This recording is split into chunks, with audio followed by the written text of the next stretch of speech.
How's it going, everybody? Welcome to Blackboard Rants. I'm Tyler. And I'm John. And today we're going to get to a little of the superhero-ish, Evil Dead-ish type of stuff today. Let's get right into it. First off, We're going to do hot shots. explain what we're taking, good sir.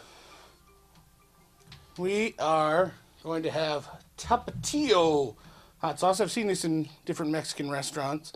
I've never personally bought it for myself before. From what I remember from the restaurants, it's a little bit milder than some of the other hotter hot sauces out there.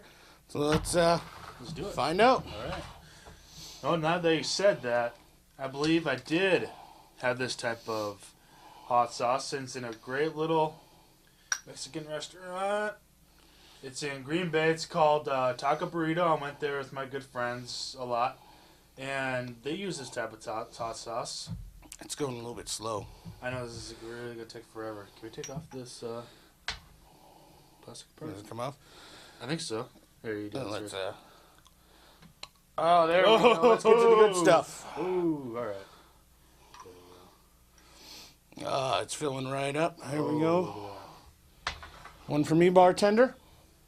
So, if That'd be $50. if this is your first time with us, what we're going to try and do every week, if we can afford to, and if we can find enough, Right. is test a different hot sauce every week. Take a full old shot of it, Now again, this kind of called Tapatio or Tapatio, whatever. and we're going to see if we can survive through the whole show after we take these. Let's do it, brother.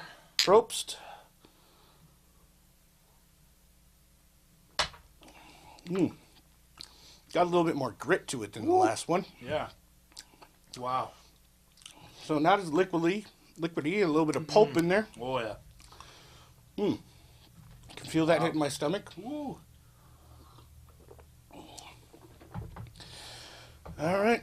So that's a little bit of the Mexican flavor. You can tell how it's not as vinegary as the one we did last week, the Texas Pete. Yep. As soon as I took that, the spice right away hit.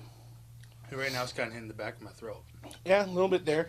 And you can definitely taste the peppers a lot more. Ooh. And like I said, you get the grit of it too, which I didn't expect. Me neither. Wow.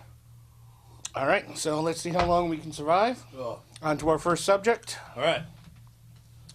Recently, the picture of Aquaman, who's being played by Jason Momoa, was recently released of his new armor and his tats and whatnot. And when me and you were looking at it, I guess there were a lot of people who were really into it. Kind of like the same thing with Superman when his suit came out. You know, it was kind of like, had like a darker thing to it, had darker colors. And Yeah, it doesn't seem so much as people don't like the costume. They don't like the filters that they're using for it. You know, all the toned down color and everything. But the costume itself, I really thought it looked good. The only way he could look more like Aquaman is if he's blonde, but the way they're going, he's going to work. Right. And you know what, though, personally, too, I don't think I'd be able to take a guy seriously, especially in live action with the whole orange, reddish, scaly tights thing going on. And, yeah, I think this is a good approach. I think they're going... well, it definitely harkens to some of the costumes that Aquaman's worn in the comics. And, they pointed out in the article we were reading how many different nods to the Polynesian culture there are in his armor and his tattoos, because this version is supposed to be Polynesian, so I guess he's coming from the Pacific instead of the Atlantic Ocean. I don't know which coast Metropolis is supposed to be on in this. Usually it's considered the East Coast, but Right. I don't know, maybe Aquaman can swim over there real fast. On his badass fish. On a dolphin. Or on a big-ass tuna fish. You'd have to do two of those, like skis.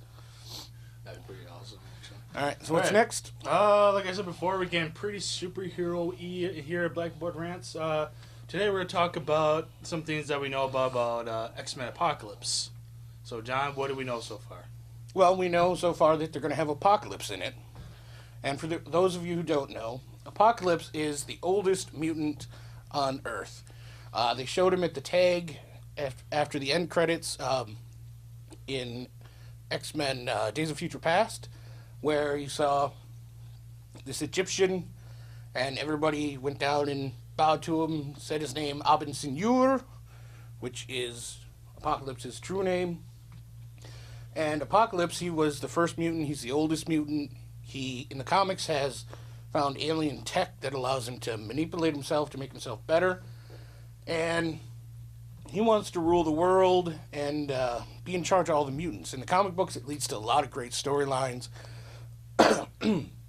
Like the Age of Apocalypse, that kind of turned everything on its head, where you had Magneto becoming head of the X-Men because Professor X was dead. Again. Yeah, again. He does a lot in the comics. Mm-hmm. So does Jean. Oh, By the way, Jean and Scott have been recast. So that's Jean and Cyclops. Yep. As well as Storm. So why don't you go ahead and talk about that? Cyclops is actually being played by a guy named Ty Sheridan. He wasn't really in anything that we knew. No. We really don't know too much about him. And we saw a picture of him, but that's about... And Sophie Turner from Game of Thrones is playing Jean Grey. Yeah. And also, Nightcrawler is coming back. And he is being played by... I forget the guy's name, but he was a kid. I thought you wrote it down. You're supposed to write it down. I'm sorry. I'm just trying to improvise. Okay. Anyways... the kid is from the reboot of Let Me In, and it was a pretty great movie, and go ahead and see it. He's a pretty good actor, and he's been playing Nightcrawler. And also Alexandra Shipp, with 2 P's, is playing Storm. Yeah, and she was on some Nickelodeon shows, so we don't really know who she is either. Right. And they're Nickelodeon shows that my nieces and don't watch, so I lucked out there, maybe. Yeah. And, I mean, so far, as far as the story plot, or what story arc from the comics are going for, or, hell, they might even be doing the same thing they're doing with Guardians of the Galaxy 2, even coming up with, like, an original story, we don't really know, so we're definitely going to be updating that so far, as from here. Yeah, and my only comment, Jean is What was the actress's name? Sophie Turner. Yeah, she's on Game of Thrones, like you said, and she plays. You're supposed to write this down. Yeah, I was supposed to write this down. But she married Tyrion Lannister, the dwarf played by. Okay, yeah. Played by Peter Dinklage. Okay. And she had some good scenes in there. She was really annoying at the beginning of her character on Game of Thrones, but as it went on, she got less whiny. She's a good actress. I didn't care for the character for quite a long time, so I think she'll do good. And the guy playing Nightcrawler, I haven't seen the movies. You saw that Let Me In. Yep. I haven't seen it. I just saw the picture. He looked kind of young to me. I mean, he's 23, but in the pictures we saw, he looked like he was like 12. Or 10. So, hopefully, with all that makeup on, he'll look like he's old enough to be in the X-Men. And, I know he's supposed to be younger, whatnot, and I'm kind of a huge fan of everybody's supposed to be younger in this one because it's taking place in the 80s with the cast from Days of Future Past and New Class. So, that's why they're recasting these characters, because they're all younger. So and you've been telling me about this show a lot, telling me I should be catching up on it, and it's being featured on the CW. It's called The Flash, and John here's been keeping up with it. So far, John, what's going on there? What's your review? Well, let me preface this by saying there was a Flash TV show in the 90s that I watched every single episode of when it aired, and I made myself a nice little Flash costume to wear. I wore the long johns, and then I wore a ski mask and Velcroed on little lightning bolts and everything. And you're running around saying, zoom, zoom, zoom, zoom, zoom. Yeah, so I was really into the Flash. I've always liked the Flash. And so when they came up with this new series, I was interested. It's a spin-off of Arrow, which I couldn't even make it through the first episode of. But then again, I don't like the Green Arrow. Partly because he's a socialist, but partly because he's just a boring character, I think. But the Flash, now, this is based off of some of the stuff that's in the Flashpoint Paradox, where Barry's mother had been killed. And his father is the guy who gets put in prison for killing his mom, even though it was a mysterious speedster who killed his mom. And so his dad's in prison, and I'm watching the pilot episode, and I'm like, okay, this is pretty good, this is pretty good. And then they show his dad, and it's John Wesley Shipp, who played the Flash on the 90s TV show. Oh, wow. And that was like, oh my God, yes! And then I watched the rest of the pilot episode, which I watched early because it was leaked. Okay. So then I had to wait for the second episode because I did that. But so then at the end, he has to fight a tornado, right? Okay. And that's just a silly thing. And I'm thinking, you know what the Flash would do? He would run backwards and create a reverse tornado to stop the tornado. And that's what he did. And I'm like, that's totally the Flash. Love it. I would like some tweaks to the costume. I really like how good the budgeting looks.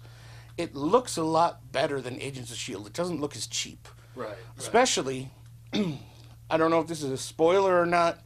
I mean, it's a character that was introduced in the pilot, but now they finally showed us this character, and it is Gorilla Grodd, who, if you don't know, is a giant, super intelligent gorilla that the Flash fights all the time.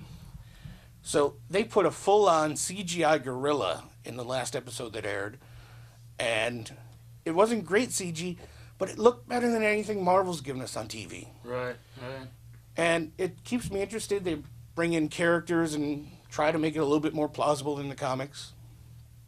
And I really think you need to watch it because, like I said, they seem to be setting up some kind of a Flashpoint Paradox type story. Ooh, okay. Even though they can't use those other characters, I don't know how they do it, but they seem to be setting up that aspect where Barry goes to try and save his mom and then changes reality. So you need to watch it, and I really like it. I really do. I like it a lot. I like it a lot. All right. So I promise I'll try to get into that. I'll DVR. And so our next topic is a little out of the superhero, out of the Evil Dead type of thing. We're going to talk about the almighty social media. Facebook, Twit, whatever else is out there. All right. Here's what I wanted to talk to you about, Internet. You got your social medias out there. I did that all. When Facebook first came out, I used Facebook. But you know what I used it for? Instant messaging, because I had friends in Las Vegas and I'm up here in Wisconsin. And when they were logged on, we could instant message and we could do a couple other things, but I didn't really care too much for that. Now you get people on Facebook who are always on because they have their phones on. Mm-hmm. And you try and send them a message and they don't reply because they're not actually on. And it just gets annoying, whereas before, if they were on, they were physically looking at Facebook. Yeah. Now it's become a passive experience where people are just posting things and they don't care who sees it, who thinks of it, and they're never there to actually... And posting stuff out there. To be social. They're not there to be social anymore. Yep. They're there to say, look at me, look what I have to say. And then with Twitter, it was really the same thing, that same look at me, which I really don't care for, except for this show. Look at me now. But I had some fun on Twitter when it was maybe a year or two old. I don't know when Twitter started, but I had a Twitter account, and it was kind of cool. I was at the time doing I had to do an hour a week for the college radio station, playing jazz for the internet stream, and so you had to host that and play jazz. And I know nothing about jazz. I don't listen to jazz. I don't really care for jazz, even though I'm quite eclectic in my music taste, as we've discussed. Jazz is not in there. So, I think to myself, who likes jazz? And I know from watching Penn and Teller, throughout their career as magicians or their TV show bullshit. Oh yeah, great show. I've shown you, and we've. So I was following Penn on Twitter, and I knew he was big into jazz. So I asked him, "What song should I play?" And he replied to me. Oh wow. He told me, this is a cool song by a cool artist, and he replied to me and he told me, and that was pretty cool. Right. And then I actually had a couple back and forths with him. Oh, cool. About politics and religion and some different stuff where I wrote, he replied, and now you're best friends. Yeah, it was an actual interaction. That's awesome. And then I also had, it was a guy who was on a news show that I watched. He was a magazine writer. And just for the hell of it, I said, everybody's doing these Twitter war things. I'm going to start one with him. Wow. So I just did that for no reason. And that was kind of fun. And then it just came to, well, you got to post stuff on Twitter so people keep following you. And I'm like, no, I'm too lazy to do that every day or several times a day. Yeah, but everybody to satisfy today, people following you. And everybody today will like and share anything. You can be like taking a shit and be like, this is a pretty hard dookie. I don't know if I'm gonna make it through. But I just don't get the appeal. Hashtag clog toilet. Yeah. Hashtag I don't get the appeal. So that's my little rant there on social media. Right. I just had to get that off my chest. So unless you have anything to add, we can go on to the next topic.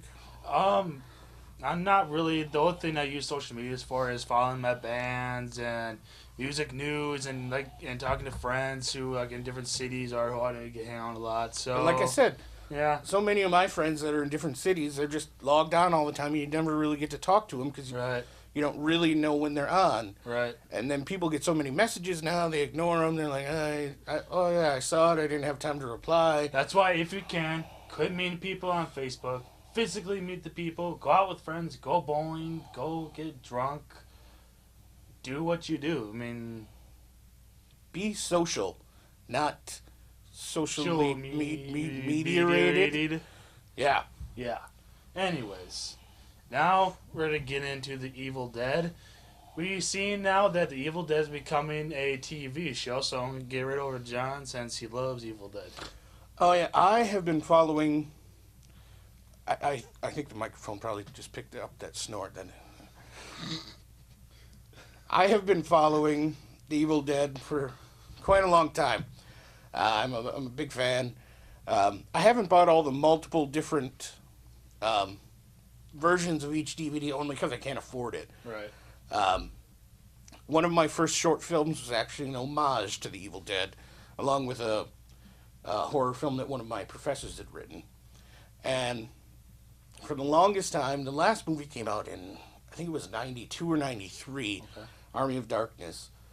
And for that whole time, every couple of years, they were saying, we're going to make another one, we're going to make another one. And then Sam Raimi became a huge director. He wasn't super famous, at that time. And then he did the Spider-Man movies in the early 2000s and just blew up. And I'm like, yeah, people are going to throw money at him for whatever he wants to do. And they still didn't make it. But now it comes out that they're making Ash versus the Army of Darkness on the Starz Network. It's going to air towards the end of this year. And in case you hadn't heard the news, they cast a sidekick for him. It's supposed to be like Sancho Panza from Don Quixote. Don Quixote.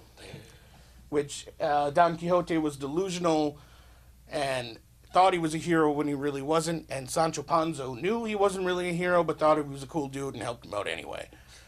And so that's the perfect sidekick for Ash in The Evil Dead, because he is a dunce who just meanders his way around and gets lucky. So it sounds like they're doing some good things, and Sam Raimi's going to write and direct the first episode, and I'm really excited for it. Now, what we were thinking about was what shows could be made out of movies with the original cast coming, because Bruce Campbell is starring in this Evil Dead TV series. So if you could bring the original cast to a TV show and make a TV show out of a movie, what movie do you think would work? Well, one of my things, and so I'm gonna name off a movie, and then you're gonna have a movie, and so you got two, and I got two, and my first one, they had a TV show before, but I think they should just do it again, and make it a short series, and or hell, even a web series. I don't care. I just like to see them do something. Is Tenacious D, and the movie, if anybody hasn't seen it, go and see it. It's called The Pick of Destiny, and I think it'll be pretty cool. I mean, it could be a story arc. There can be like all kinds of crazy stuff happening, and I just like to try. I just like to see them do it again. I mean, I think Kyle Gass is pretty funny, and of course, everybody knows who Jack Black is. If you don't, then you must be living in a freaking cave or something. But I think Tenacious D would be really good. What about you?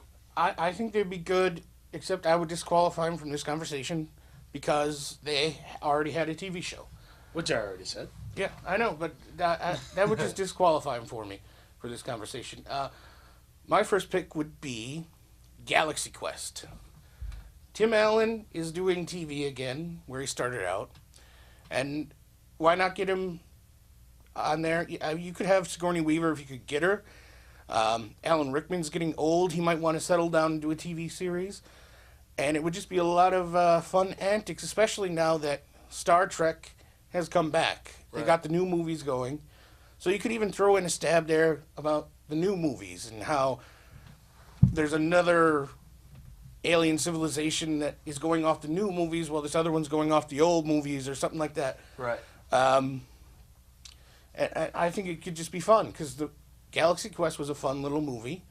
And like I said, you can get Tim Allen to do it again because he's doing TV again. And you might be able to get some of the other guys back. Tony Shalhoub, I mean, he was hot for a while, and now he's, he was a last-minute replacement for the voice of Splinter, and that's pretty much all I know he's doing. Sam Rockwell will probably be the hardest besides Sigourney Weaver to get. Although, I think he would think it would be fun. He's that kind of actor, I think, that would join it because it would be fun to do.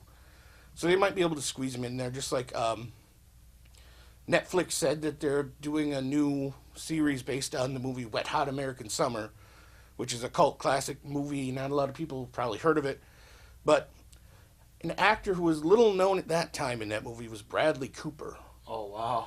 And when they announced that they're doing this Netflix series, he's back. Oh, wow. He just got nominated for the Oscar for Best Actor, and he's coming back because he thought it was a fun experience, I guess, to work with these people. So he's going to come back and do a Netflix series. Jeez. So, what would your other one be? Well, my second pick would be, it's probably one of those movies that not a whole lot of people know about. Maybe they do. It's with Woody Harrelson and Randy Quaid. Of course, the great bowling movie / comedy classic, Kingpin. I think that would be a really cool series. I mean, they could be going around, like in Vegas, New York, whatever, entering in bowling tournaments and trying to be cons or whatever, like they were trying to do in the movie. And so I think it would be possible to get Woody Harrelson since he did True Detective. And I think Hunger Games, I don't know if he's going to be going on further with the Hunger Games because they're saying with the Hunger Games they're going to go beyond the Mockingjay Part 2 with the original story. So who knows what he is doing with that. He might be possible. Randy Quaid, I don't think he's really doing anything as far as I know. I think he might be possible. He went insane, but he's probably available. Yeah. And I don't know who the girl's name in there, but I think that was Jessica Angel that was in it. I don't know if she's doing anything, but you could probably get her, or either you could just have Woody Harrelson kind of, picking up a new apprentice thing or whatever, because at the end of the movie, Randy Quaid's character stayed back and went back to his Amish life. But I mean, I just think there's a whole ton of things you can do with this. So what would be your second and final pick? Well, Steve Buscemi's come back and done TV shows. John Goodman's come back and do TV shows. What if you could get Jeff Bridges to come back and do a TV show? The Big Lebowski, the new HBO series this fall. Wouldn't that be awesome? That would be awesome. Every week, just some little crazy adventure that Walter, the dude, and... Wait, Stu Buscemi died in that movie. I'm sorry. He doesn't have to come back then. Oh, what a stab. What a stab. Yeah. So, it could be a prequel then. I totally forgot about that. And then the coffee can and he blows in the. So yeah, I think that would be fun if you could get Jeff Bridges to come and do a TV show. Yeah. To do, I guess it would just be him and Walter going around on goofy adventures. Maybe Steve Buscemi has an identical twin brother. Yeah. That would work in a Big Lebowski universe, I think. Right. So that would be pretty cool. Right. Okay, and one of the final things, me and you just watched this. It's the new Netflix series Daredevil, and we just watched the trailer. And first, what do you think of it? It looks good. It looks like it has higher production value than Agents of S.H.I.E.L.D., which I already harped on once, but I'll harp on again, even though I watch it every week. I have to watch it. It looks like it's got a higher budget, which bodes well for the other series that are going to be coming out of that. I like that they're making it grittier. Looks like it's being based a lot on the Frank Miller stuff with Daredevil. Oh, yeah. But the one complaint I had when we watched it was Daredevil's mask covers his eyes. So that lets your opponents know that you don't need to see. So then it's not a huge jump to think that you might be a blind guy. Which is the really cool thing about Daredevil and his secret identity is Matt Murdock, is that his secret identity is blind. And Daredevil has eyes, so people will be like, well, that guy can't be Daredevil because he's freaking blind. Yeah. But that was just my one thought on it, that was weird. That you're giving away that you can't see. Right. Well, and you kind of chopped down my point, and my point is they're going with the costume, and if anybody even watched, I think it's like from the 60s or 70s, the Incredible Hulk with Lou Ferrigno in there and Bill Bixby. In the 70s, yeah. Yeah, and they had Daredevil in there, and the costume in that TV series and what's going on right here in the Netflix series is the costumes are the same. I'm not really digging the costume, but I think the storyline will be really cool. One of the most memorable things in that trailer for me was when Matt Murdock was in a church and he was giving a confession, and the preacher says, "Well, if you're asking for forgiveness, just go ahead and tell me what you did." And he goes, "I'm not asking for forgiveness for what I did. I'm just asking forgiveness for what I'm about to do." And then he just like walks into a room and he just starts beating the shit out of everybody. So I think I could probably get past the costume, like you said.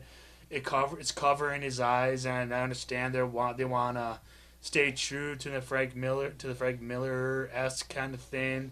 But who knows? Maybe his costume will change. Maybe it'll just be just like that for the first episode, and so we'll never know what's gonna happen. All I know is if you have a Netflix account, watch it. I think it's going to be great. I think you think it's going to be great. And we'll talk about it once we watch the first episode. Yeah, and I'm really excited, too, to see Vincent D'Onofrio's portrayal of Kingpin. He's a pretty good actor. Fits the role pretty well. All right. So, is there anything else you'd like to talk about for your random rants at all? Random.